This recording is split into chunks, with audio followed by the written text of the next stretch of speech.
Noshukrlikning oqibati. Azizlar, sizlarga yana bir hayotiy voqeani so'zlab bermoqchiman. Iltimos, videorolik boshqalarga ham tezroq yetib borishi uchun like hamda podpisatsiya tugmachalarini bosib qoldirishni unutmang. Noshukrlikning oqibati. Ginekolog nolasi. Endi abort qilmayman. Millionlab qalblarni larzaga solgan voqea. Tinglang, faqat yig'lamang. Bo'lgan voqea. Bu bo'lib o'tgan voqeani ginekolog ayolning o'z og'zidan gapirib bergani va ayni hayotda sodir bo'lgani haqida aytib o'tmoqchiman. Ana shu ginekolog ayol so'zini shunday boshladi. Kasbim ginekolog bo'lgani uchun ayollarga doyalik qilishimdan tashqari abort bilan ham shug'ullanardim.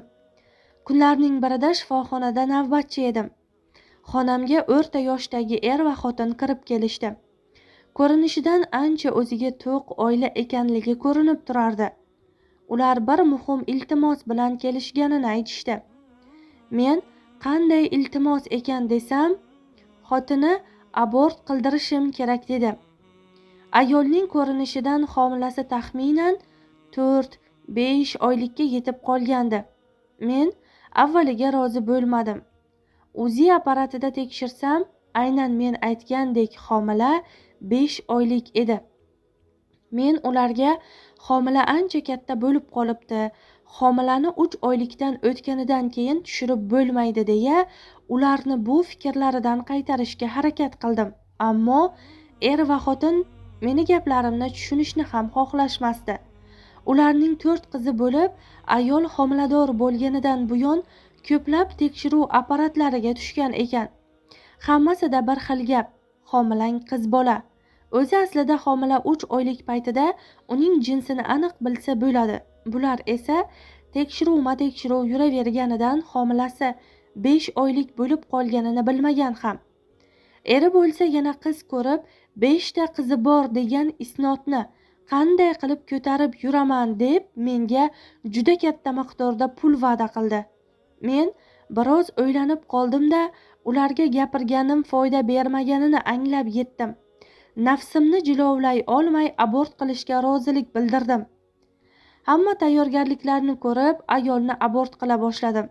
Homila ancha katta bo'lib qolgani sabab bolani bo'lib olishga harakat qildim. Abort juda og'ir kechardi. Men qanchalik qiynalsam, ayol mendan-da qattiqroq qiynalardi. Shu payt kutilmagan holat yuz berdi. Bolaning belidan pastki qismi butun holatda tushdi. Ne ko'z bilan ko'rayki, homila o'g'il bola edi. Qo'llarim qaltirab, ichimni muzdek sovuq qoplagandek o'rnimda qotib qoldim.